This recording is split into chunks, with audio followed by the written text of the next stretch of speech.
June 18th, 1815. One man, one day, the fate of Europe trembled on a knife's edge. Napoleon Bonaparte, not just a name, but a legend forged in revolution and fire. The master of maneuver, the emperor of ambition. His army, scarred but loyal, stood poised for one last thunderous gamble to regain an empire. But the winds of fate are treacherous. What if everything, every dream, every strategy collapsed in a single day? This is not merely a clash of armies. This is the death cry of an era, the final blaze of a fallen star. Welcome to Waterloo, where history screamed and the world changed forever.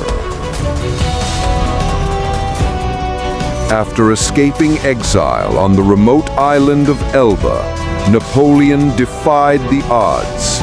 With boldness and charisma, he marched into Paris to reclaim his throne.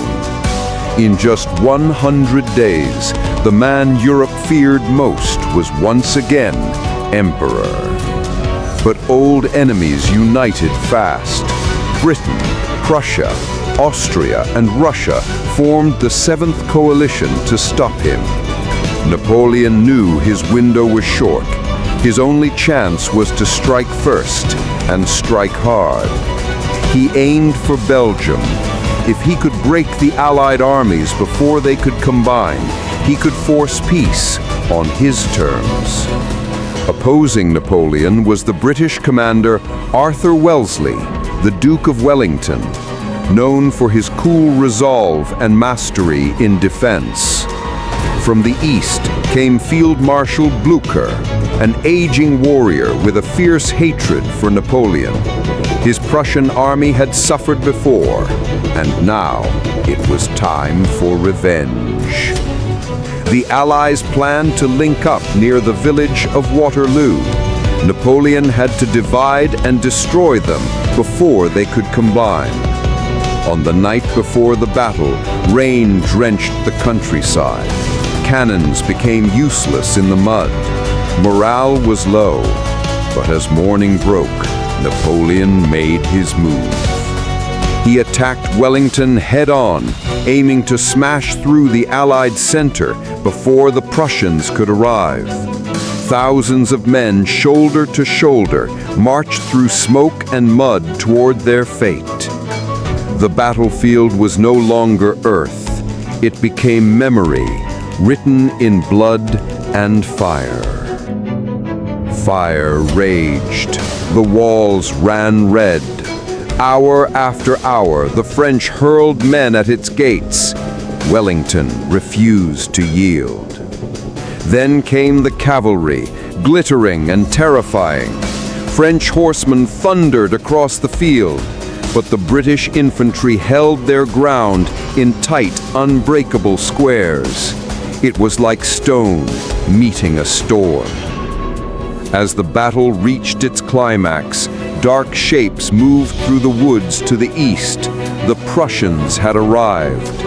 Blücher's forces, tired but determined, struck Napoleon's right flank. Panic spread. Still, the emperor would not surrender the field. He called forth the Imperial Guard, the elite of the elite, veterans of Austerlitz, the last hope. As twilight covered the field, the Imperial Guard marched forward. They were more than men. They were myth in motion. Wellington's troops lay hidden. At the right moment, they stood and unleashed a storm of musket fire. Volley after volley tore into the Guard. They faltered, then broke. For the first time in history, the Imperial Guard retreated. It was over.